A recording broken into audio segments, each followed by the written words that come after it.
where it was like a whole bunch of behind the scenes things going on. It just kind of felt like a show where people were just making mistakes and trying to find love or whatever. And then like the kind of the backlash kind of happened after the show. Like we saw Shelly and Elandria having some racist things going on with them outside of the show. And this season, it seemed like as soon as Casey made the comment of "You're the blueprint," that's when like a lot of the discourse started. And like I'm like, okay, hold on, why? Like what about that conversation made that a like he was performative? You know what I mean? And I feel like that's where a lot of it started. Like he wasn't doing anything wrong up to that point, but yet the discourse was coming, and I feel like a lot of brothers were like could like relate to that sentiment. And I think that's why a lot of us are coming in to like kind of like defend the case, and it just got worse and worse and worse. And I do feel like a lot of us can see ourselves in Casey, which is why we have a lot more discourse than we did last year. I feel like Ace, he was kind of like a influencer type of guy, probably not as relatable as a Casey. And he's the only brother on the show this season. Like we had a few brothers last year. The brothers didn't really come until Casa, So that I think that's why we have a lot more men coming in. And it's a show that involves men. It's women and men. And I feel like if you're only taking the perspective of women on a show that involves dating, you're not going to get the full picture. So I think that's why a lot of men are coming up to step in. Very valid. I love those points. Real dope, daddy. Same question to you. I mean, what is it that has driven men to watch so much this particular season from your perspective and what you observed? I think it's a good show. I think it's a good show. I think more and more people are talking about it on social media. I think guys are watching it with the women in their life. They might get put onto it that way, but it's a good show and it's going to spread. As soon as you start hearing guys talk about it, more guys are going to start watching it. But I think it's like an anthropological study, right? It's just like a great opportunity to study people. That's what I do when I watch it, right? I'm studying people, I'm learning, and that's why it's interesting to me. Um, it's I understand the idea that girls think it's a girls show, but it's not. Not even nothing about it is like maybe it's slightly appeals towards women. However, it's a show full of like naked women on the beach and guys macking on them, right? Like that's not a show that men wouldn't watch. Like we grew up watching those. I know at least me, like College Hill and stuff like that. We used to love those types of shows. And this is just nothing but another one. You get to see the guys do their thing, and you get to see who you're gonna root for. You get to see who you're not gonna root for, all this type of stuff. So, but I think I love the fact that men are watching it, because I do think a lot of politics are at play, and I think that's corny. Like, oh, I like this person, so I think they should win, or I like this individual for whatever reason because I see myself in them, no matter what's right, what's wrong. I think I think it's corny. So I appreciate that. Now you two have got a great actually perspective. I can actually ask because a lot of the discourse I saw as well around this thing was that men were watching because of their partners as well, right? And both of you have also mentioned about watching it with your partner as well in that particular space and having those conversations. So then I would ask this question: how has Love Island impacted your relationship through these discourses, through watching Love Island, through seeing what you're seeing on the screen? Has it even impacted, or is it just a show for you guys? You know what I mean? Like, has it impacted your relationship in any particular way? Because I think that's a lot of the discourse that was happening online with a lot of some of the ladies. You know what I'm saying? She's saying that they'll have to check their man now because all of a sudden if they support Gay Z, it's like, oh, I now know he's this kind of man. So I would love to know from both of your perspectives, like, it has Love Island impacted your relationship in any form or fashion in that particular space? Raw Dope Daddy, I'll let you go first this time. Has it impacted you in any way in your relationship? no, not at all. Not at all. We had a conversations. We talk about the show. We agree on literally everything.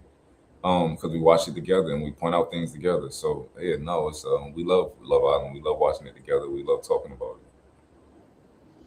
Yeah, I'm the same way. My wife kind of agrees with everything that's been going on, in my opinion. So I feel like back when we were younger, we probably would have had like some some things that we disagreed on.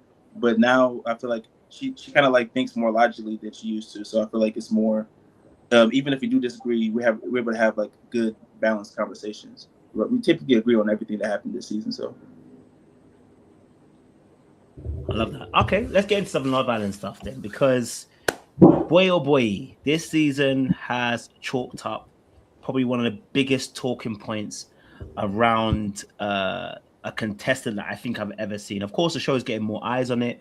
We're in our 8th season. I've watched at least the last 3 or 4 seasons actually, but this particular season has erupted in conversations. We're more engaged, I think, we've ever been. And I guess the first question I want to ask here is, a black man on our screen in a dating realm, and he seemingly had a different experience to all the other Love Island folk on our screens. So you said something, Khalid, earlier on about we can see ourselves in KC. And I think that was a great point that you made. So my question then in this space to kind of kick us off is, what was the experience that you felt like you were connecting with that KC was having on Love Island? What experience was he having on Love Island that you were able to kind of identify and say, I've probably had something very similar in that space? I feel like men, when a woman's feelings is hurt, we kind of like to put our feelings on the back burner a lot. And sometimes we may apologize for things that we don't really want to apologize for. And I'm not even talking about the end of the show. I'm just talking about like how Casey and Ania's relationship was at first. It was a lot of like reassuring and a lot of like over explaining, when really it should just be like a one-time conversation. And I feel like one thing that Casey probably messed up on is not really being upfront with like, I'm not really feeling heard here, and the connection isn't as compatible as it is. And a lot of things that we do is we don't want to hurt the person's feelings, so we just kind of like push it to the side and just continue to move on. And I feel like that's why he even said himself that he had a lot of resentment because he pent things up. And I think that's what a lot of us do, when we honestly should just be upfront. Hey, I'm not really feeling this, and I think it would have been better from that point on. So I think that's how we kind of relate to Casey in that matter. Love that. Rodo Daddy, same question to you. What were you identifying with the Casey experience? I don't think I was actually identifying with anything from KC. The one thing I did acknowledge is that I understand that he's young, and I know that when I was that age, I wasn't that perceptive of the world around me, of like the women around me and how they felt about certain things. I wasn't necessarily a leader, right? I was more defensive, those type of things. But I think that's what anybody that's young, you're going to be like that. So I wouldn't say that I necessarily identified with him, but I could identify what was going on. I could identify, where the women, I've dealt with women like Anaya before. I've dealt with women like all of the women on there, and I understand where they are. I understand how much growth Anaya will do, and how she'll look back and be like, damn, I would look crazy, right? Like, I understand that from everybody. So yeah, it's not that I see myself in him, but I see what's going on. So appreciate his thoughts, man. Love to see daddies doing their thing, man. I should say pause on that because I was a bit wrong, but I love to see that the dads are doing their thing. Khalid, you spoke about obviously also kind of like going into that space, and I can definitely identify with someone like Casey. I think not having as much assertiveness as I needed to be able to say my feelings, and kind of allowing someone else's feelings to hijack my own experience in that space, leading to what we see. This is where I believe that I think we can all agree where Casey needed to, if Casey's a few more years, get a bit more experience under his belt, this will definitely teach him like to learn to be a bit more assertive with his feelings and put his feelings first. That sometimes being first, it may make you look like a villain, but in the end, you're a hero to yourself, because you're always going to be a villain to someone. You know what I mean? If you put their feelings first, he saw it now, he's still a villain, right? You also mentioned about that identification, that space. What else is it that Casey, because I want to keep it, I don't want to say balance, but I want to at least give an idea, because people are obviously complaining about Casey. What else is it Casey was doing in this villa that prompted some of the responses that he was getting? For instance, they said he was disrespectful. He was not being honest about the soul, connection that he might have had. What other behaviors were we seeing from Casey that, as a man, we can see? Okay, you know what? In a few years' time, Casey, you got to work that out so that you're in a better position than where you were this particular season in Love Island? Yeah, I mean, if he was more direct with his feelings and wasn't holding anything back, I feel like he would have had a chance to explore with Soul the way that he kind of wanted to. I feel like he kind of put that on the background, and he was really like wishy washy with the whole.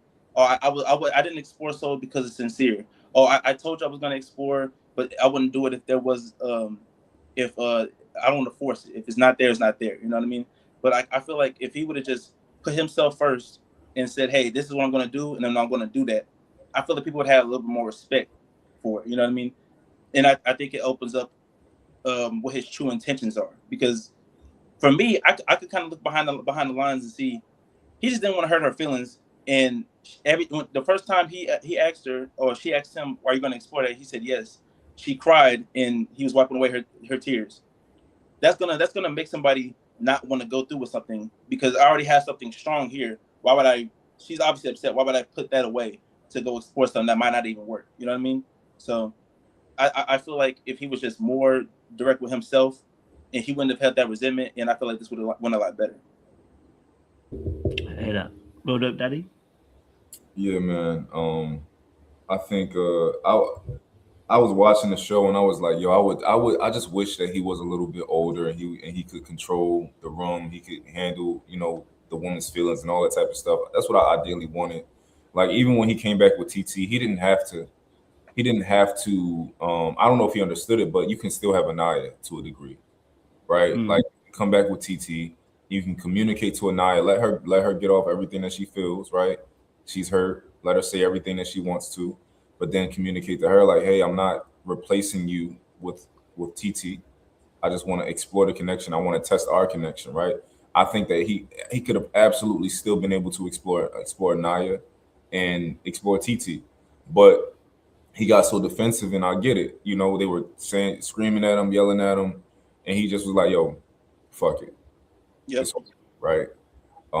So yeah, I would have loved for that. I would have loved for him to just kind of handle it a little bit better, but he's just so young. He don't got the experience to kind of handle, juggle those women's feelings and stuff like that. So, and that's a good point too, because I got a little bit of flack for this, but I even said right after they went off on him and everything, in that moment, I'm okay with him like being there and being quiet because I'm just like you being talked over, you being yelled at, and you being cursed out. I get that, but for me, I would have loved for him to pull her to the side the day after. They didn't talk until after the next vote or whatever. It was like the next episode. He didn't talk to her all day.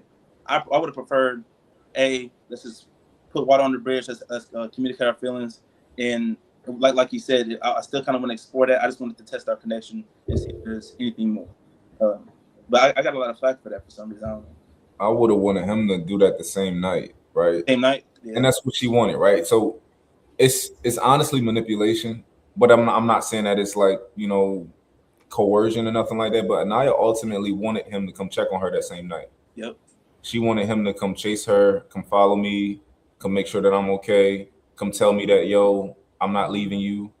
Like she wanted all of that. And typically that's probably how she goes about getting her reassurance.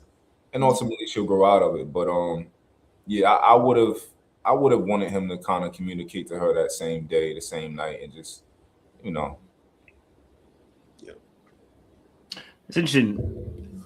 I think in that scenario, I definitely, and this is where we might disagree a little bit, and that's actually really good. Actually, it's got different points of view. So I think in that scenario, for him, I wish he would have leaned more into that villain. I say this because once you get into a place where you don't give a heck, you are the invincible one. Once you start giving a heck, that's where people start twisting you up. Because he gave a heck, he kind of half-heartedly kind of did this thing. Do you get me? So if you're coming back with TT and you come back in that room, right? I need you, and it's not necessarily what you just say, it's the energy that you carry. I wanted him just to stand and say, listen, I've chosen it. It is what it is. Boom. And cry back. And then we're done. Because the reason why Corbin gets away with it because obviously we're about colorism later on, but what Corbin is like, I'm just not gonna argue with you, bro. Like, I've chosen. What are you gonna do? You're not gonna move me. You know what I'm saying to you? And again, Love Island's a bit of a game. So when you and I'm sure you guys will also recognize, hanging around with dudes who don't really give a heck. See, the reason why women chose bad boys is because they just don't give a heck. If they're gonna choose, they're gonna choose it. They're gonna go that way. They're gonna go with it, and there's nothing you can do about it. Problem is, there's something you can do about KC because he doesn't always stand all the 10 toes down. He kind of like cares about your feelings and cares about his feelings, and he's trying to do both. And when you're juggling both, you've got a problem. Do you know what I'm saying to you? Because you're gonna become a villain anyway. You know what I'm saying to you? Like, I don't think there's nothing he could have done to not become a villain. I think even if he had gone to check up on her, had a conversation after, should have called him a coward, should have called him this, should have called him that, should have been as angry as she would have been anyhow. But at least you'd have been like, you know what? I'm 10 toes down. Do you how you feel? I'm here. You know, so, you got to meet that villain. That's what I feel like. Go for it. No, I think that's an option, right? And I think that's what he did, but I don't think he committed to it as hard as you wanted him to commit. I'm saying, yeah. But I think he definitely got to the point of like, all right, fuck it. I'm picking TT and, you know, it is what it is type of situation. But I absolutely think that he would have come out on top if he had the skills to, like, you know, say, like, let TT know, like, listen, I know when we get back here, like, she's going to be hysterical, but I want to explore both of y'all. TT would have been fine, right? She already knew that he had a relationship. You know, she cool, right? I'd have told TT that. And when I got back there, I'd have said, Anaya, say everything you have to say. I know you hurt, you know, say everything you got to say. That's what they wanted him to be, a man, right? They wanted him to be a man, like who can like withstand all that little nonsense you're saying, and I know you don't mean it, right? That can withstand that and then go and talk to you when I know what you're about to do. I know you just want me to hug you. I know you want me to pick you up, right? And just comfort you real quick and let you know that, yo, I still like, we still got a strong connection, even if it's been shaky. I'm not necessarily up and leaving you, right? She wanted to hear all of those things. And I can bring you breakfast the next morning. You'll be all right? Like, I think he could have had both of them, you know? And I think that if he was a little older and wiser, he could have helped Anaya out with those insecurities, kind of like pull her out of that a little bit, you know?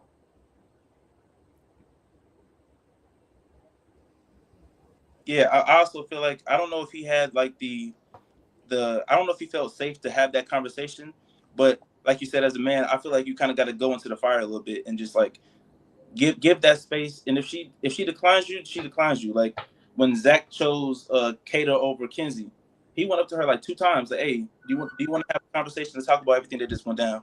She declined twice. That puts all the blame off of him. It's in Kenzie's court if she wants to continue to have a friendship, if she wants to have any more clarification, and if she wants to have all these misconceptions about how he was feeling towards her or whatever, that's completely on her because she didn't want to have that conversation, you know? No, I definitely hear what you're saying. He could have said, obviously, let's talk about it and et cetera, after, innit? Yeah, I guess, like I said, I think there's different ways to do it, innit? Do you get what I'm saying to you? I think, for me personally, the moment that I would have heard any kind of cussing out, I'm not having a conversation after that. I would have leaned into my villain mode. You can cuss me, do whatever you want. I promise you I'm not going to care. Because once you start insulting me, you've crossed the line for me. You know what I'm saying to you? But again, that's an energy in itself. So I don't know if it would have even got there because there's a thing where it's like, I'm not gonna move with you. So it is what it is. I think he could have done both Anaya and TT, but I also see why he didn't. I'm tired of fulfilling your dreams, bro. I'm tired of pouring into you, talking. I don't want to do it no more. I want to be rid. It's a weight. It's dragging me down. You know, I can't be free. I'm not even laughing no more. You know what I'm saying to you? It's got a hold on me. So I can see why maybe he didn't want to do both, but I can see how he also could have done both if it needed to, if he felt like he wanted to do that as well. So I definitely hear that perspective. I want to throw something at you guys as well. I want to see what you guys' thoughts are, right? Because I said this to my audience, and I'd love to have different points of view and stuff. I said that when I look at the definition of verbal and emotional abuse, that's what Casey suffered. I feel like it actually got to verbal and emotional abuse, and I was disappointed in the show.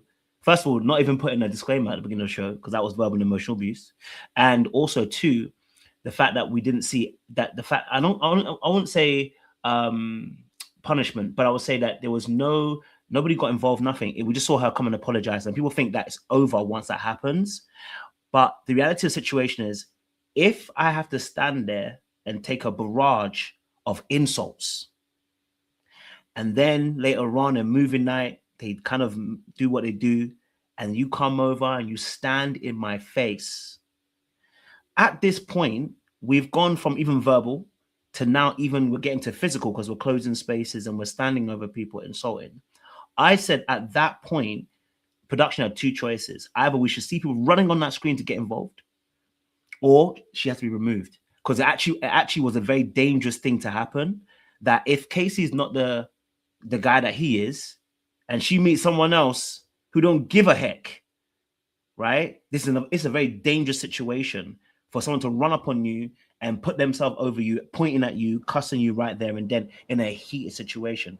I thought that was on the verge of emotional verbal abuse. But I wanted to see what you guys thought about it. If you have a different point of view, if you saw it differently in that particular space as well. We all see things differently, so I can understand that. Real dope, you've got your mic open. Go for it, and then I'll go to Khalid after. No, I definitely think if they would have removed her, I think that would have been perfect. That would have sent the right message.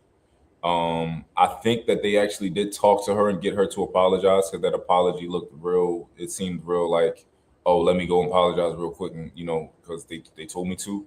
But I definitely think if they'd have just like removed her from that scene real quick, or like you said, I think that would have been perfect. It would have sent the right message because it's not okay.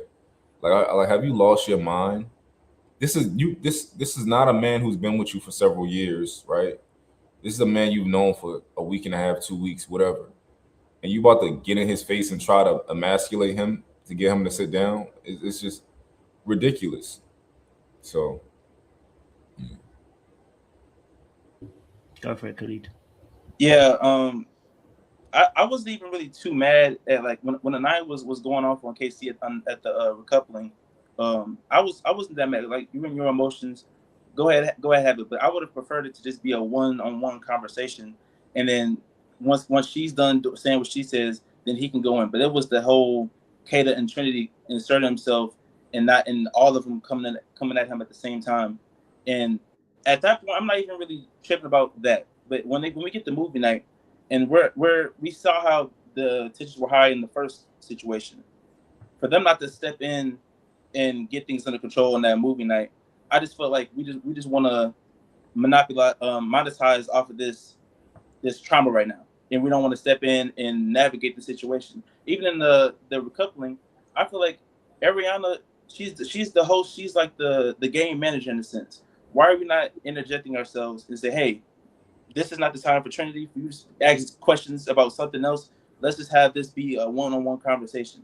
That was not done in movie night either. So like, I feel like if you're gonna be there to host something, or if you're gonna have be a show and you're gonna have full control over what scene and how the people conduct themselves, I feel like y'all have to step in and make sure that this is a safe space for everybody involved. Even if the dude did some stuff that wasn't okay, that's a different discussion. There has to be a safe space for intentions and everything to be put out there so that the image can still be intact. Because right now it's just Casey is a bad person. We're all gonna check them on the stuff, and that's not really what happened in my opinion. It's interesting because there is a discourse now that was happening at the time that was really interesting because I felt like gaslighting because they put Titi as the aggressor and not Anaya. And I found that to be quite wild that they flipped it. Even Anaya herself was saying it's not Bad Girls Club and then did a Bad Girls movement, which was just so ironic in that immediate moment in that space. I want to ask a question maybe in that two questions, obviously, and you can answer both of them as well. How did you feel about the fact they switched TT as the aggressor almost in that situation? Like, why is she getting involved? Why is she talking? Why is she raising? Why is she even saying anything?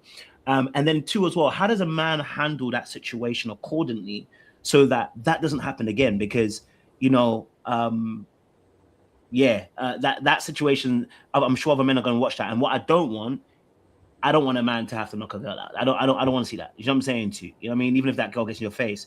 But I also don't want him to have to incur that situation. And I do believe that situation is preventable in shape or form. I'm sure you guys have, as you've grown and become more mature, you ain't have no woman run up on you like that. You know what I mean? Like, so, there's something that has changed for you that has made that situation shift. So I want to, those two questions. How did you feel about the TT aspect and her being labeled as aggressive? Even the things about the memes about her having muscly arms and stuff like that.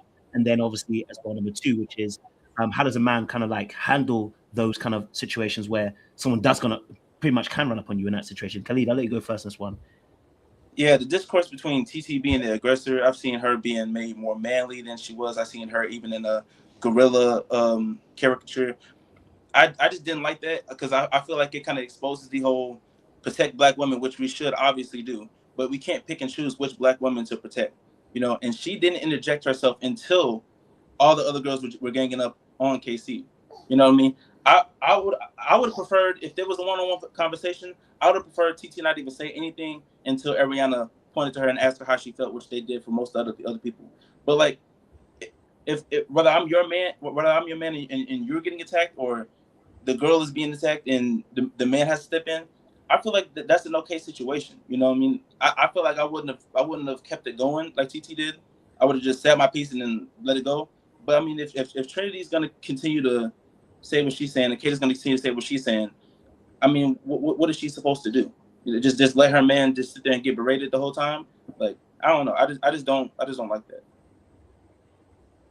Fair play. Yeah, I think it was a case of where somebody tries their hardest to not understand your position and where you're coming from. It was one of those situations because it was completely hypocritical what happened. It's that thing where people act like you're the aggressor, and people do that all the time, every day. It's one of the most common manipulation practices. Trinity is talking to KC, and she's telling him something that she was told, which was a lie, right? From the first place, you're accusing him of something before you ask him about it, and you're asking him questions. You're not letting him talk after asking him a question, right? And then everybody's joining in, and this is between him and Anaya, but you've interjected yourself. You took TT's time away because she was being asked to speak, right? All of these things that were happening right next to TT as she sees the guy she's coupled up with getting abused, essentially. So yeah, she's going to say like, "Hey, like relax," and then y'all want to act like she's the one who's being condescending or something like that. When TT was condescending, so like, "Oh, no shade, babe, but I wasn't talking to you." You know how people are going to respond to that. Where we come from, it's only one way to respond when somebody say, "I'm not talking to you." You say, "Well, I was talking to you." Which I didn't care if you was talking to me or not. I was talking to you. That's how that thing goes. So like that was crazy. And I wish KC would have been able to kind of handle that and advocate for himself and kind of be like, "Listen, Trinity, I'm not talking to you. And until you talk with respect, I'm not having a conversation with you. So have some decorum if you want to talk to me." All the ghetto stuff that people love the ghetto stuff when it comes from people they like. They love it, right? But then when TT want to get in the mud with you, it's like, "Oh, TT, why are you making this in the Bad Girls Club?" Because she want to get in the mud because you asked her to get in the mud. So, yeah. Yeah, and if I would have just sat there and I would have waited for Ariana to step in, like, because there's not really anything you can do when you're trying to get your point across and people are yelling at you and cursing you out. Like, you're only going to really incite the berating more if you continue to try to get your point across when they're obviously not trying to hear you out. So I would have just sat there and looked at Ariana until she was ready to come in and like, "Hey, I need y'all to be quiet right now. Let him speak, and then y'all can come in and say y'all piece." And I would have even allowed Trinity to continue to ask her questions. Like, I feel like you're not really managing what's going on here. And then I feel like that's what needed to happen. Yeah, and it's interesting because I think, and you guys kind of said at the beginning, right? Casey, a couple of years' time, will probably be able to handle these. Hopefully, we'll be able to handle these situations differently. Yeah, because, and I always say it's like, women know who to try. I'm gonna tell you, women know exactly who to try, right? Because there are men out here, they are never gonna do that. Group or no group, they ain't gonna try it, right? He doesn't have to throw a punch. He doesn't have to be the muscliest guy, whatever. It doesn't have to. It's simply the aura of this is a boundary and this is as far as you go. You know what I'm saying to you? So, because for me personally, I grew up in school and that Casey situation happened to me when I was younger. Because I didn't know how to advocate for myself. You know what I'm saying to you? You're getting called names, you're getting this, you laughed at, and it's because you haven't got an assertive bone in you yet. You know what I'm saying to you? The moment you gather that assertive bone, you're able to let people know, listen, this is as far as you can go. Because the first swear word that came my way would have been like, "Hey, my friend, If you don't pack it up, I'm not having this conversation. Number 2, Kada, you call me a little boy. If you're gonna talk to me like that, I'm not talking to you. Don't talk to me. And I told Ariane, listen, until they can speak respect, I'm gonna sit down, and when they're ready to talk like adults, then we can conversate, right? But when you can't advocate for yourself and you can't set a boundary like that, they're gonna keep going. And it's like being in school over again. It's like they got their teeth into you, and the bullies have got you, and they're gonna keep bullying you until one day you swing. And bullies like, oh my God, I can't believe you swung. What the hell? And then they're trying to twist it on you, right? But the reality is you have to have set a boundary early so that the bully can't get to start with the bullying in that moment. And that's the unfortunate thing that KC in that moment, because I want in that situation, right? What really hurt me more is that once they got onto my girl, I've got to let everybody know this is as far as you can come. You can do anything you want to be, but let me tell you this now: you're never gonna get my girl. I will never let it happen. You understand what I'm saying to you? As a protector, I think that's us as men, right? It's like, you're cussing me, all right, cool, I'm going to take... But when it gets to my girl, you've crossed the line. So I need you to know how serious I am, and this is as far as you can go. This is familia. This is my family. You don't do that thing. You know what I'm saying to you? And I felt like he left her open a little bit. I know Casey wasn't trying to do it on purpose, but he left her open by not advocating for himself. He left her open to also getting shot as well. You know what I'm saying to you? And it should never be that way. I don't want her to experience that in that space. I don't know how you guys saw that in that respect, because I know you both got families too. So in that space, how did you see it like that, Real Dope Daddy? As far as the Tiara situation and Tiara having to, I absolutely agree. Yeah. He's so young, man, and like being that young, and it's typically it's only a couple ways you think you can handle it. You think you either gotta like do what he did, or you gotta yell and scream back, right? I would have loved him to just be like, yo, I'm not talking to y'all until y'all have some decorum. Like, y'all adults, act mature, be mature. Like, all the screaming and yelling, it's not Bad Girls Club, right? Let's have a conversation with me, or don't have a conversation with me. But that's your only options. I would have loved that. I would have loved for him to, like, TT felt like she had to step in. She felt like she had to be the protector, because of where he was. And, I get it. He was confused and just, doing what he think was right. So. Yeah, I think with the discourse of it, I feel like people forget that this is not like it's a reality show, but it's not like Kim Kardashian and all these polished reality TV stars. It's your local coffee shop person, your local gym instructor. Like, these are regular people that they're gonna go and insert on an island in Fiji. And I feel like people wanted KC to have this high standard of how they had a high standard for how KC should have spoke, and he's just a 22-year-old kid. Like, he's not gonna know how to navigate those type of situations. And I feel like the villainization of him really was annoying just based off of that. Like, we're not taking into account that these are just actual normal 22-year-old people. We want them to talk like they're from Bridgerton or something. Like, we want them to have this high level of intelligence, and for people to just not understand that was really annoying to me. Appreciate it. The conversation, obviously, with Casey and I was and has been the beef all season long, is whether Casey disrespected Anaya in this place, right? So that's been the discourse and the foundation of the so-called crucify him because he's disrespectful in that space. I want to know, do you feel like Casey was disrespectful? And if so, what do you feel like was disrespectful from Casey's perspective? If you don't think it's disrespectful, okay, cool. Why don't you think he was disrespectful in that particular case of the Casey and I situation? Go for it, Khalid. Me personally, I think that the most disrespectful he probably said was like, "Oh, now she got Carl, she can probably get off my dick." Like, I feel like that's kind of disrespectful. But in terms of the things that he might have said in Casa, I feel like it was more hurtful than it was disrespectful. Like, I don't have anything in common with Anaya. That's not disrespectful. That's just a hurtful truth. Now, should he have said that to her instead of saying it to people in Casa? Correct. But, like, that's not disrespectful. The grandma comment, for me personally, I don't feel like he was talking about sex. I feel like he's talking about she goes to sleep early, and there was a lack of physical intimacy. That does not always mean sex. And the crazy thing about that is Trinity asked Bryce for more physical touch, and a lot of the Islanders asked their person for that. And when we saw Anaya wasn't really giving Casey that, but she was able to give that to Carl at Casa. So like we can understand these nuances with everybody else, but we're not understanding that with Casey and the grandma comment and that movement. That when that thing played, Anaya wasn't even mad about the grandma comment. So it's like this purposeful misconstruction of what Casey was saying that like people got mad at. Because when you ask people how was he disrespectful, the first thing they say is the grandma comment. How y'all more mad than she was? The only person who can consider it disrespect is the person who the comment was made about. You feel me? We can have our opinions, but like if she didn't find it disrespectful, why is that y'all main talking point? You feel me? So I just feel like it was a lot more hurtful stuff. I feel like he said, he was really holding stuff in throughout the first 3 weeks of Casa. And when he got to Casa, he started popping his stuff. He was with his boys.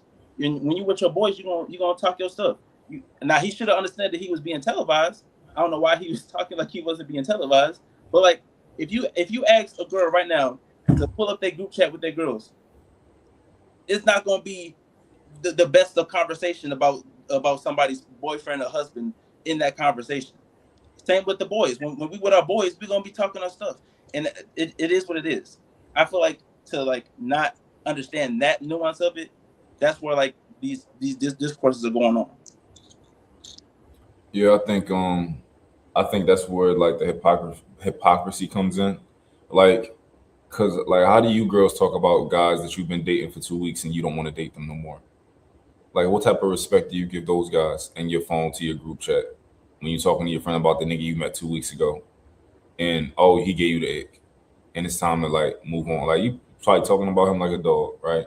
So I don't think my position is I don't think he said anything disrespectful, because I don't think he said it to her. I can talk to my friend. I'd be like, yo, shorty on my dick. Okay, I said it to my homie. I'm not taking that back. That's why I felt, and I said it to my homie. What does that mean? That means that, oh, I'd like you to leave me alone, or you on me too much, right? It's just a colloquialism. I don't think he disrespected her when he said she like a grandma. Okay, like a girl, I can say that about my girl right now. I can literally go and say, like, oh, she like a grandma. She go to bed early, and like she didn't give me no booty. I can say that about her right now if I wanted to. She wouldn't take it nowhere, right? Like, people just picking and choosing. I don't think anything he did was disrespectful. I think he pretty much just, he was just moving. I would say that he was moving selfishly, right? Which is not disrespectful. It's hurtful. I get it. I think he could have did a lot of things better, but I think disrespect. I think if we want to call what he did disrespect, then we got to talk about Anaya and her manipulation and trying to manipulate him and call that disrespect too, right? When he's like, yo, I want to explore soul, and you tell him that it's okay, but then you try to you cry and you use the tears, and you want to try to use your tears to get him to to react certain ways and stuff like that. That's technically disrespectful if we're using the same measuring stick. So, yeah. No, I definitely hear that, man. And there are it's interesting. Like whether I agree or disagree, actually, it's quite interesting discourse, because I don't think he was disrespectful, but I can understand why someone might feel that way, right? But the reality is that the disrespect that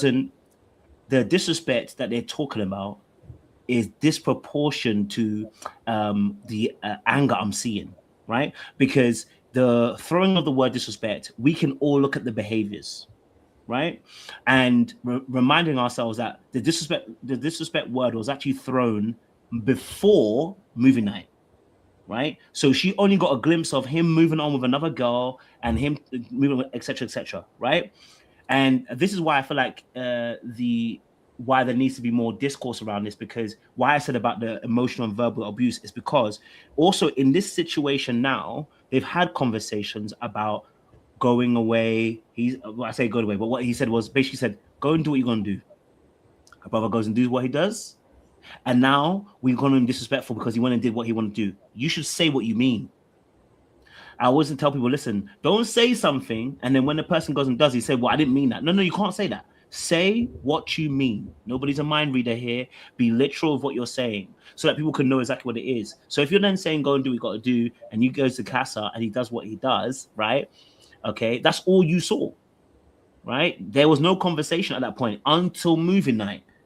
So again, and so for me personally, I didn't say, but let's say he was disrespectful. I'd say him being disrespectful. Okay, I wouldn't hold him as the only one. Are we saying that Sincere was not disrespectful? Are we saying Sincere wasn't? Are we saying Corbin's not in the same boat? You know what I'm saying? True. Like, are we not saying Zach is in the same boat? Because they all do the exact same thing, apart from Bryce. Because Bryce had Sydney, but I don't think he wants to do it. Anyway, but you know what I'm saying? To you, like they were all in the same boat apart from probably Bryce, right? So why was the label so heavy for KC as being disrespectful, and we're seeing others get away with it scot free? You know what I'm saying? To you? I guess we're coming to that part of the conversation in that area now. So, you know, as to why that's happening. Yes, Khalid, I'll go to you first, and I'll go to Real Dope after. Yeah, I feel like, and this is like one of my last videos I had just made. Like, people are having the conversation of disrespect versus disrespect, but they're not going past that. They want to stick to that, and we're not talking about why does the punishment not meet the crime. You know what I mean? And it's like when Casey.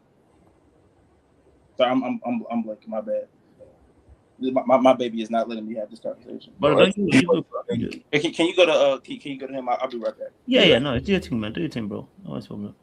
Go for Real Dope. Yeah, ask me that question again that you just asked him. Yeah, no, I was saying, why is it that KC's disrespect is the one that's being highlighted so much in comparison to everybody else's disrespect, which is going on as well? In fact, since they continue to disrespect, you know what I mean? He didn't even finish. I think it's because of Anaya's perceived position in the villa. Anaya might be the villa little sister, or she might be like the villa nice girl, or something like that. That nobody wants anybody to break her heart or do anything, and that might be part of the manipulation thing of how she uses her tears and stuff and her feelings as power.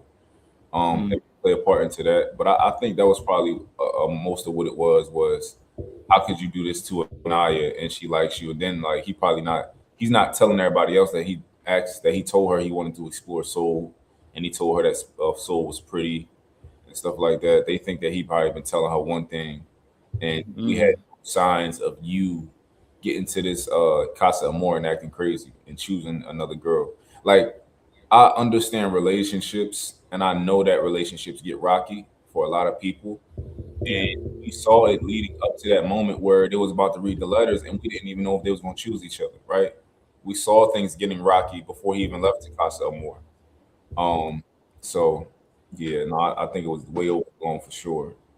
No, I definitely hear that as well, and I think it was when I watched it, I was like, the fact that, and I think what's also interesting is the fact that Sincere is also good friends with Anaya, and I find it fascinating that Anaya has so much energy for KC, and a person is dogging out your girl, and you are cool with them. You know what I'm saying to you? And the audience is like, but wow. And they're still trying to defend it. And I find it fascinating that the cognitive dissonance that they have to go through in order to actually be accepting of the fact that Anaya is good friends with somebody dogging out your girl, and you're chilling with that person. But you want to talk about disrespect with the person who's trying to move on and get on with his time, which actually, funny enough, with production doing everything they did, between, I think, after that last kind of like the sorry, we don't hear him talk about Anaya again. But Anaya keeps talking about him. At every corner and chance, Khalid, you're back. Talk to us. Yeah, I feel like Sincere, he'll do the disrespect, but he'll talk in such like a passive way where it's not like seen as like a disrespectful tone. In versus KC, the way that he was talking, popping his stuff, I feel like people will find that more abrasive in a sense. So like, and I what I've learned is a lot of women care about the words more than the actions. There's a lot of people who relate to Melanie because how many girls will have a guy that would tell them, hey, this guy is doing XXX, and it will continue to go back to that person. You know what I mean? So I me personally, the words matter more in this situation. And I mean, there's a little bit to it, to the fact that Anaya did find Sincere attractive. She was really overly going to support team Sincere with Anaya. I feel like that plays a little bit of it, but it is a little bit of a hypocrisy. I mean, Sincere did way worse, 10 times worse than you can even say that KC did, and that's even like a area of discussion. There's no discussion about did Sincere do anything wrong, and I feel like that's where like the issue comes in for me. And I feel like we're just holding the black man more to a higher standard than we would the lighter skinned man. And I feel like that's just the conversation that needs to be happening. I see the hypocrisy, but I think that there are other things at play. Like, for example, Sincere is just very naturally manipulative. I don't even think he tries it, right? I think it's just like, you know, whenever you around him, like he got this thing where he sounds sincere in everything that he's saying, you know, like, yeah, man, I've been doing Melanie wrong. I really want to get better. Like, I'm just, you know, I just want to make her breakfast every day and just see what I can do. How can I get on her good side, man? Like, when you say stuff like that, you know, it's like, all right, it's harder to see him as like the villain, as somebody who don't know how to talk like that. Mm-hmm. You know? He knows how to talk to women for sure. Yeah, like Sincere is like more extroverted in a way where most people around him probably end up being friends with him in some way, Yep. right? Because like his personality is very like, you know, so I think that played a big part in Anaya, you know, kind of thinking like, no, Sincere really likes you because like, all right, I'm manipulating Melanie, but I'm manipulating you too with my smooth talk and all that type of stuff. So I think I don't think KC had that ability. Nope. Which is honestly, I don't think Anaya was like, I don't think she was stingy per se. I just think KC wasn't giving her the energy of like, yo, like let's, you know, I think it was probably just him not really knowing. I don't think it's her like, oh, I like Carl more, because we saw that she didn't have more chemistry with Carl. It was just that, you know, KC, I think he just ain't had the moves a little bit. I don't know. He also had like this weird like confirmation thing. Like if whenever he did something wrong, the girls would like talk to him about it. Melanie talked to him about it. It was consistent. Yeah, I understand. I hear where you come from. Yeah, you're right. Like almost to the point of like cutting them off. But it was just like constant. I don't know if that like gave the girl like a sense of like safety or like reassurance. But I do think that like he just knows how to like say the right thing at the right time to get himself out of a situation. And he's obviously very likable. He had a lot of people to the point where he has Anaya and Trinity doing the work for him. Like when they had the whole hideaway situation, he didn't say anything. Trinity advocated for him. So it's like he's right that he does have a way of talking to women that makes them feel safe in that situation. No, I definitely agree with that. I think what's interesting about it is that the Sincere and the case situation, there's several components. Yes, Sincere is much more smoother and therefore can win people over with his manipulation. I also feel like KC is suffering from what I call there's several components of KC. And I look at Love Island like school, right? KC is not the most popular anymore. You know what I'm saying to you, right? And when you're not the most popular and you're also a little bit awkward, right? You're going to get dummy whammy. And Sincere with his smoothness, a bit more charismatic, you know, can talk to the girl, he gets that leeway, right? Because he holds a status, he also and the way that he maneuvers with people. And that's what I said about Casey. Casey's like, you know what Casey reminds me of almost is the good-looking nerd. You don't get the same grace. You can say the same thing that someone else said, but you are the good-looking nerd, and they're going to collapse you because you're the good-looking nerd. They don't feel like you have the audacity to say that, because everything that Sincere did, even when he told them to shut up, and you know what they did? They shut up. Mm-hmm. He told them to shut up, and they did what? They shut up. Was that not aggressive? Was that not red pill? Right? Was that not manosphere as they've been labeled in KC? And so actually he suffers not just from that, he suffers from the fact that being of a black man of a darker skin tone, you are automatically labeled as you are a danger. And so when you're on these shows, you don't get the grace. That is why when he stood up, the ladies are saying, oh my God, he stood up. He stood up in his own area. And yet actually, I've got a clip for you guys of something that happened. I don't know if you've seen this. That comes from movie night when Sincere and Trinity were kind of going back and forth. And he was very heated of the moment. He stood up and he was like, Trinity, you haven't even explored. And it became a meme, and it's in the villa at least. And it's fucking. So it looks like KC ain't the only one standing up here, but they didn't show us that part, right? We know Melanie stood up. We know Anaya stood up, right? But we're now hearing that Sincere stood up. But do you know what we haven't heard? We haven't heard the same discourse around any of those three people. You know what I mean? So it's that situation where unfortunately he's getting hit harder with all the things that have happened because unfortunately colorism plays a role. It does play a role in the situation. You know. Yes, go for it, Khalid. Yeah, I mean, we kind of saw the same thing with Taylor and Alandria last year. I mean, he kind of led her on. Like everybody understood that the chemistry wasn't really there. I mean, you can see it in the way that they kissed each other; it wasn't there. And then he chose Clark and Casa, and he got absolutely shit on for the entirety of the show to the point where they got eliminated right after he asked her to be the girlfriend. Same thing with Casey and TT. And it's like you put a black man on the show, and his sole purpose is to go and be with one of the black women on the show. And if we saw when Casey was thinking about Soul, they were trying to put the colorist tag on him, but he didn't go. He ended up choosing TT. So it's like you can't use that. So now we have to go to other things to express why we're upset that you did not choose this black woman and you made this black woman cry on national television. I think that's the real crux of it. Like there is like the girls thing and the protect black women, and that's cool. But when you can't put something on him at first, you try to put these things. I seen somebody call him the R word. I don't know if I can say it on here, but they call him that stuff. They call him a red pill guy. And in my mind, how could he be red pill if he's making breakfast for somebody? You know, he's doing all these submissive things. He's calling somebody the blueprint. He's doing all these things that would go against that. I feel like a red pill. That's Andrew Tate and them. You know, like they wouldn't even give this show the time of day. So he also stopped Melanie from going upstairs to crash out. Like I feel like if he's this bad person like they're saying, he wouldn't do all these great things in his community, having people come out and run in the community. That's something that shows that he's a decent person. And I don't feel like we're giving him that grace to make mistakes, given he's a 22-year-old person on the TV. I hear it. Go for it. Did you want to say something real dope? Acting like anybody's a bad person on the show is just like crazy, right?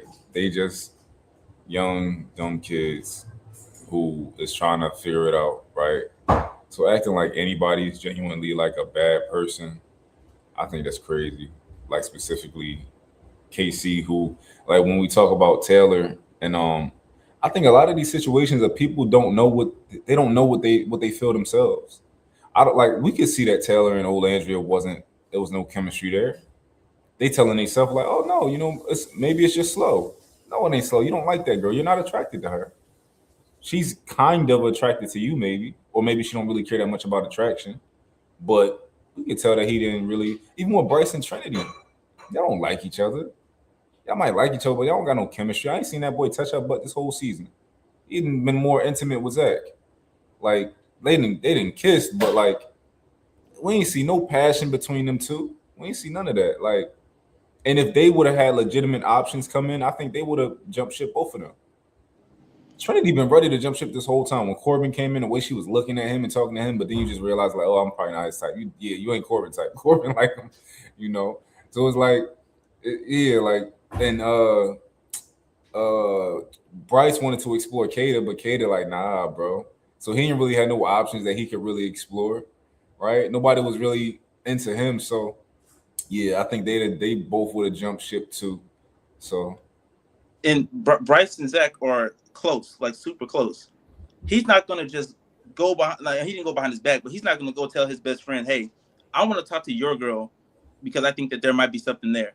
If he didn't really want to pursue that, you know what I mean? Like that's something that's pretty looked down upon. You going after your bro's girl, you know. And he also made a good point about the production. I feel like the production kind of led these things to happen. You over here having no dates.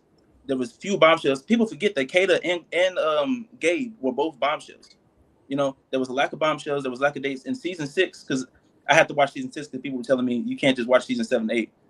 There was Andrea and Nicole came in. They were able to take 2 men each on dates. Imagine if Soul and Soul, Jen, and Caleb were able to come in and take 2 people each from couples to go out on a date. I feel like Soul would have definitely chose Casey and Sincere. And who knows how that would happen. Instead, they told those bombshells to just go in and figure it out. That's creating a hostile dynamic. Soul has to go and basically steal somebody. And then they had America basically break up Melanie and Sincere. Now we're having Soul be villainized, you know what I mean, for something that she can't even control. So I feel like if they would have just had more bombshells, more consistently, more dates to like have the dynamic be the show is creating this tension versus these people are coming in to create this tension, I feel like that would have went better as well. Yeah. I think they really dropped the ball with the bombshells this season. I don't know what they was doing. Like y'all should have had way more bombshells, way more often, way earlier. Like they really, I just felt like they let everybody get into these strong couples, then they threw some bombshells in, and it's like, yeah, that don't make the show interesting, you know. So yeah, Caleb got lucky. I mean, he found somebody in Casa. That's pretty much the only reason why he was able to stay as long. Jen, she got paired with Gabe, and then Gabe got eliminated. She almost got eliminated herself.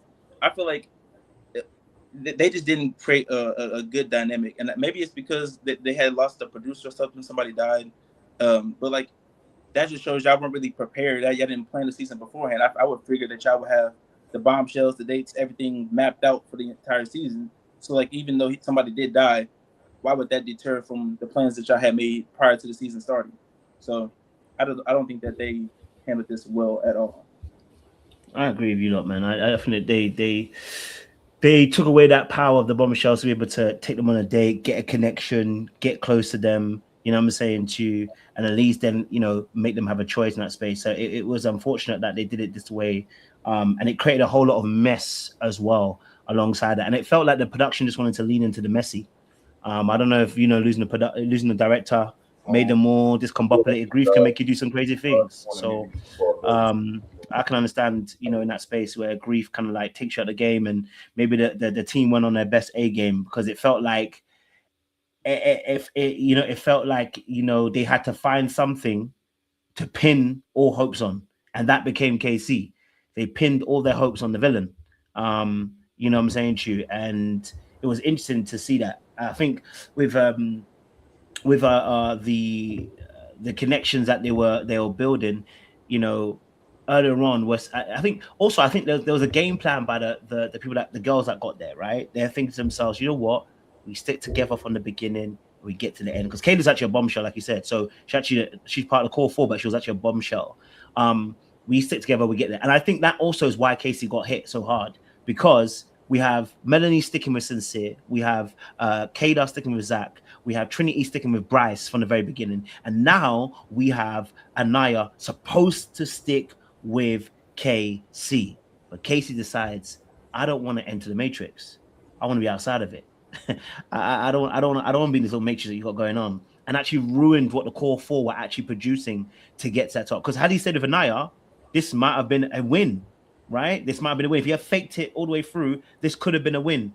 But I also understand why man's got to be true to himself. And if you're irritating me, I'm not getting no touchies. I'm not getting no love. I'm not getting no affection. Oh, I'm never gonna fake. There's nothing to fake. There's nothing here, blood. So I also understand that perspective as well in that space. I also want to add before I ask one last question, because I know time's gone to the hour. No. Oh. Okay. Oh yeah, go for it. No, I was saying no. Good. Oh, okay. I guess the last question then to ask, and maybe we have to do a part 2 of this, because I think there's a lot to tackle in 1 hour as well, right? There's been a lot of talk around Red Pill. A lot of talk about Red Pill. I feel like Red Pill has been used like the word narcissist. The women found it, and they just started utilizing that word, bro. Like, you know what I mean? Without no deep understanding, without no deeper research about Red Pill. I'm seeing people writing content. I say content, people writing these on magazine scripts. I'm seeing people do online articles and stuff like that, talking about, and most importantly, is usually Casey at the front of it as being Red Pill manosphere, right? And I find it so intriguing, because I was on Threads a lot, and I'm seeing women talk about Red Pill, and I'm asking them, tell me what Red Pill is. I don't think I had one woman explain to me what Red Pill is. You understand? I don't know. I feel like what happens is sometimes people don't sit down with an idea to really be able to understand what it is. It's almost like what Kevin Samuels became with the women. It's like there was part. By the way, I didn't agree with Kevin Samuels a lot of things. I ain't gonna hold you. So me and him, we're not seeing eye to eye on things.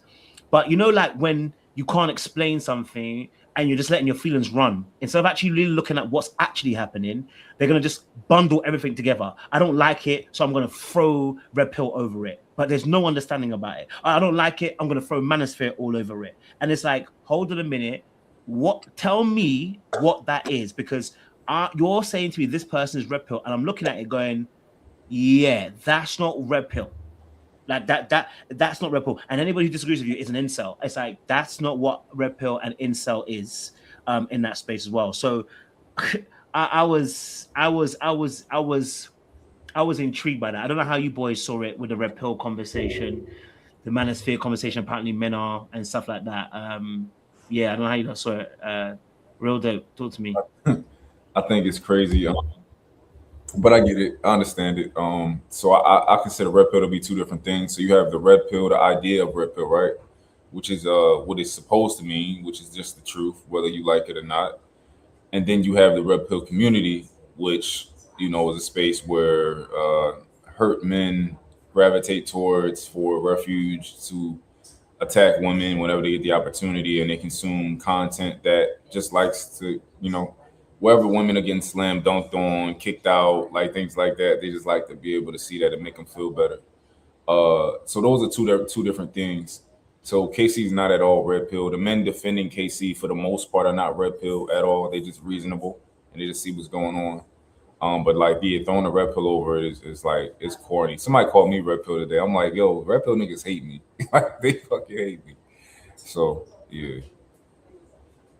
Yeah, I agree with everything he said. I mean, I feel like if you view women as your equal or somewhere around there, I feel like you can't possibly be red pill. I feel like red pill is just like, you completely feel like you're superior to women with no like logical basis to that. It's just women should be under you, and there should be no discussion about that.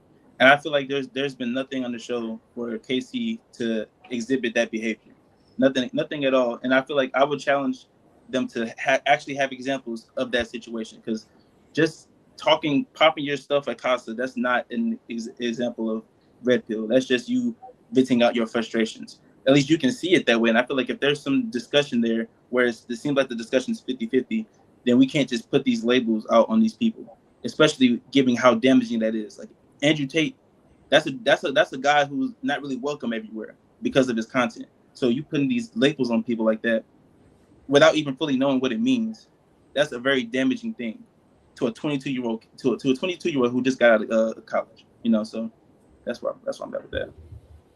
No, I definitely agree with that. And it's funny because I love the way you put it across as well, real dope as well, is that we have to, and that's why I was asking women what they understood about red pill, because what they're really identifying is when there's a stage called red pill rage, where men get to a stage where they're just angry, right? And if they don't evolve, they stay in that position where everything about a woman just becomes angry. That's the incel stage, right? That they're talking about. It's a specific stage. Incels don't ever evolve, right? But most men who go through that have either come out of that and gone, I don't need to stay there because I don't need to keep angry. It's not going to help me. And they grow out of it. Now, the actual ideology about red pill, most people, men and women, actually identify with red pill more than they actually like to say, right? Because what red pill ideology actually focuses on, right? It promotes strong boundaries, financial independence. You should be physically fit, purpose and discipline. You have a better understanding of what attraction is, right? And not making a relationship your whole identity. Now, are there some tenets that I don't agree with? Absolutely. Okay. All right. When I first got into red pill page, when I was first understanding, because I came across it on the internet, I was like, some of these things are mad. Things like where you're always saying all women are this or all women are that. I don't agree with that.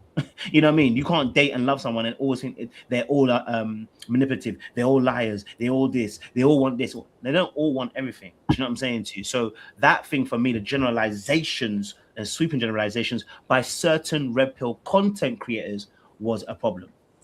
You know what I'm saying to you?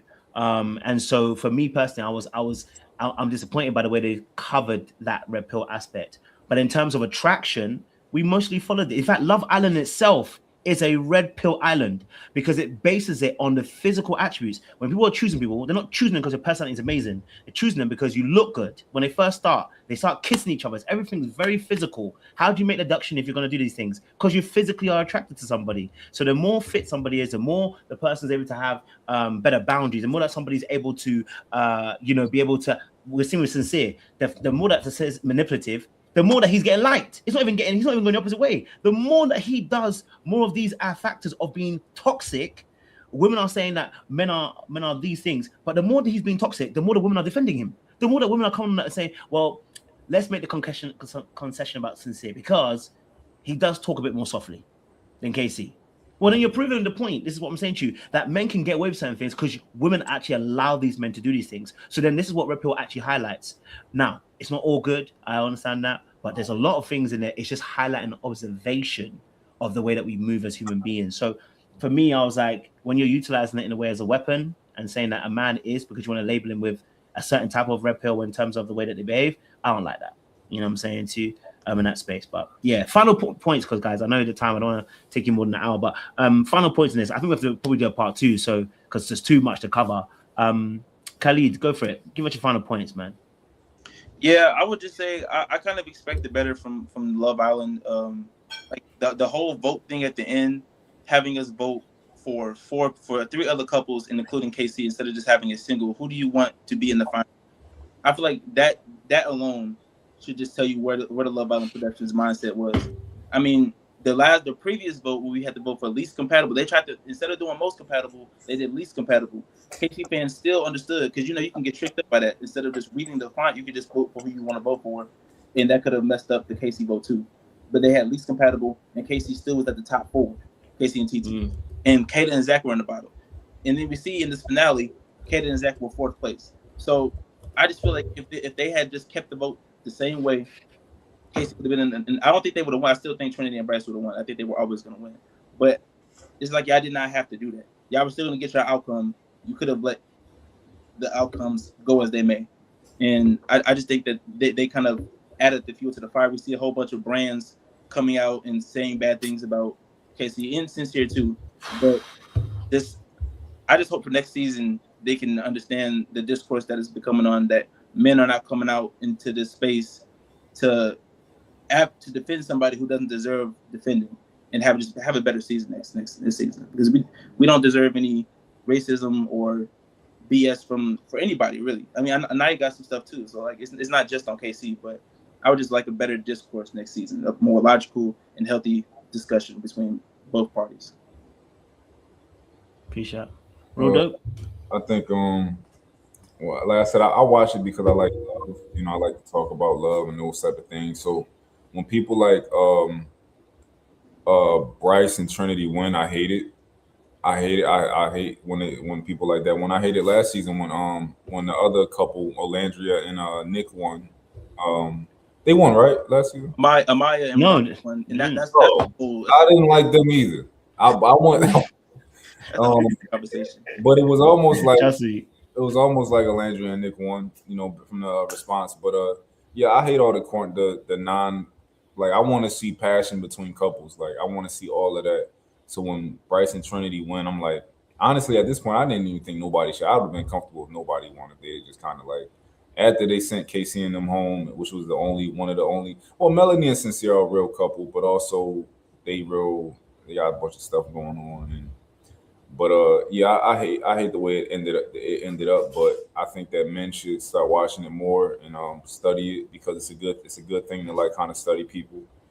And yeah, start voting. That's another thing. Men in general, we don't vote for a lot of things. We don't get up. We don't let our voices be heard when it comes to a lot of things. So it is going to be difficult getting men to participate, outside of watching it, but then also voting and watching it. That's going to be an uphill battle. But I definitely think it's something a lot of men would enjoy. I think this season was a good start, though. I mean, we seen like a whole bunch of like the basketball community, the football community. I feel like we kind of vote when our brothers and our partners are coming in to vote too. So a lot of us were like, hey, download the app, go vote. I feel like next season there might be more of that camaraderie going on. So I'm interested to see how next season goes. This season was kind of like a wash to me, especially with the lack of bombshells and dates that happened this season. So Appreciate it. Well, boys, listen, thank you so much for this, man. It's been an amazing conversation. You know, and you guys have been articulate, and I appreciate the depth that you guys brought to the conversation as well.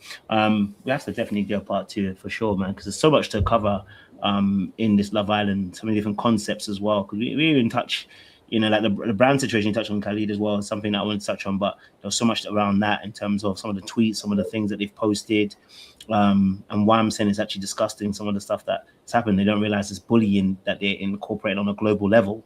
And we didn't get to even touch on the fact that TT's comments around that this is happening to them because they're black, and then black people saying to them, how can you tell us about having a black experience? Black people actually invalidating other black people's experience because they don't like them. It's crazy. We definitely have to have that conversation as well another time. So look, audience, it's been amazing. I was joined by Khalid and Real Dope Daddy. Please make sure you follow Khalid. Where can they follow you? Khalid_Murray on Instagram, and if you just search up Khalid Murray, you'll find me. My name is pretty unique, I guess. Appreciate it. And Real Dope Daddy, he's on YouTube as well. So y'all already followed him before when he's on a platform. So but yeah, look, guys, it's gonna be a great conversation, hopefully in part 2. And then I'm sure we'll get some other people in there and some ladies as well who want to come and have their say as well. But definitely a great conversation. So listen, audience, don't do anything I wouldn't do. Make sure you stay safe out here. Okay, all right. There's a lot that's happening out here. So be easy. All right. Bye-bye.